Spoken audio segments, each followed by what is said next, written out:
Hey traders! In this video I am going to be sharing a swing trading strategy that you can implement today to earn consistent profits. But before we learn the strategy, be sure to subscribe to our channel because we share new and effective strategies every week to help you achieve consistent profits. With that being said, let's get started. First, let us understand what is swing trading. Just like day trading, swing trading is also a style of trading. The difference between a day trader and a swing trader is that a day trader will enter and exit the trade before the close of the market. On the other hand, a swing trader will hold a position overnight. On an average, a swing trade can last from 2 days to 2 months. New traders often get attracted to day trading at first. But soon they realize how difficult it is to make profits in day trading. This is because there is a lot of market noise on the lower time frames. As we go on higher time frames, the market noise decreases, and it becomes easy to interpret the momentum and trend of the market. For swing trading, we will use the daily time frame. Now, coming to the strategy, our goal with this strategy is to capture market swings that occur regularly in a particular asset. In other words, we want to capture a trend by entering the market on the pullbacks. To do so, we will use 3 indicators. Firstly, we will use 2 moving averages. Now a moving average is a line that shows the average price of the asset over a particular period of time.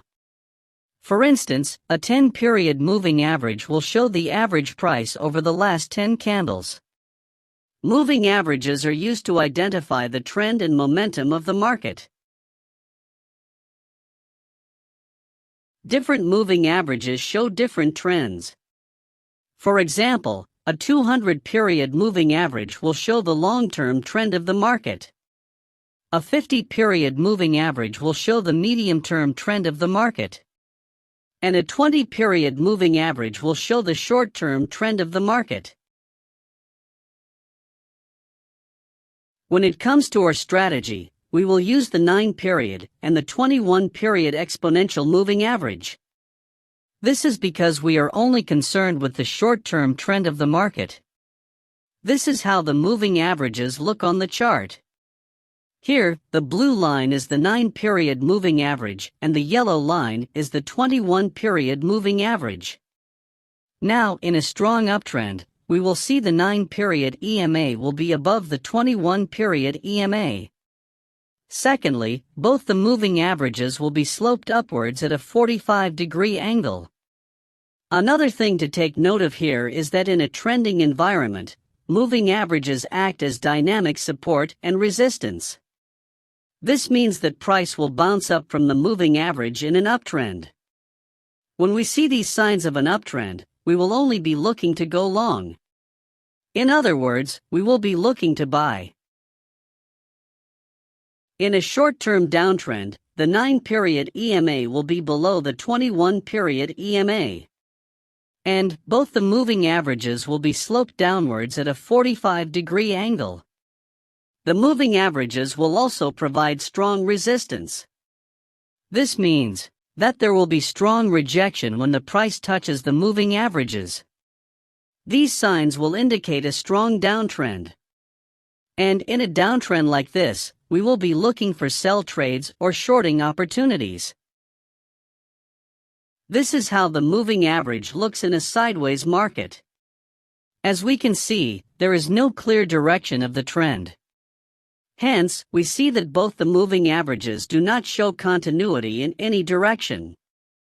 In fact, both the moving averages are virtually flat.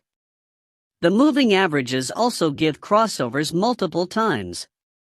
In such a market condition, we want to avoid trading.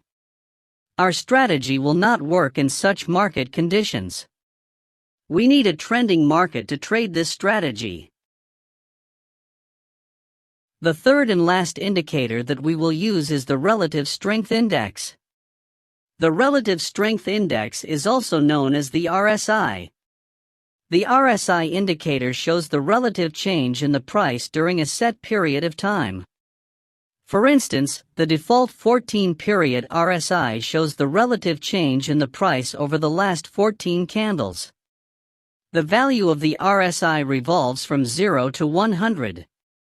Hence it is an oscillator. This means that like a pendulum, the value of the RSI revolves from 0 to 100 and vice versa. According to the basic rules, when the value of RSI is above 70, it is said to be in an overbought condition. This indicates that the market is above its true value and a downward move should follow. Similarly, when the value of RSI is below 30, it indicates an oversold condition. This means that the stock is below its true value. Hence, an uptrend should follow. When it comes to our strategy, we will use the 2-period RSI. Instead of using the 70 level for the overbought condition, we will use the 90 level for the overbought condition.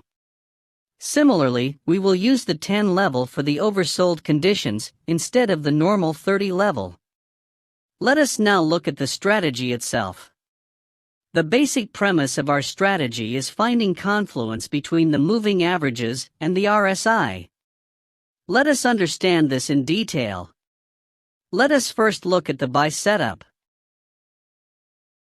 For a long entry, we want to see the price in an uptrend.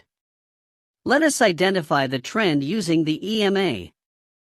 Firstly, we can see that the 9-period EMA is above the 21-period EMA. And both the moving averages are sloped upwards. This indicates that the trend is upwards. Both of these points indicate that there is a strong uptrend. Now, look at these points. Here we can see that the price pulls back to the moving averages, and at the same time, the 2-period RSI goes below 10. This is our trigger candle. There is a confluence between the moving averages and the RSI. After the appearance of this trigger candle, we will place a buy stop above the high of this candle. We can keep our stop loss below the trigger candle. Now, when it comes to profit taking, there are a few ways to exit. We can exit at the nearest resistance, or we can exit at 1:1.5 risk-reward ratio. But the best way is to exit when the RSI hits 90 level. As you can see, after hitting the 90 level on the RSI, the price witnessed a pullback, but eventually, the price resumed the trend. Now, let's look at a sell trade. Here we have the AMC stock on a daily time frame. If we look at the moving averages, we can see that the 9-period EMA is below the 21-period EMA, and both these moving averages are sloped downwards. Now, according to our strategy, the area between these two EMAs is a dynamic resistance. This means that this area should provide resistance to the price. So now our job is to find confluence between the moving averages and the RSI. Here is the confluence.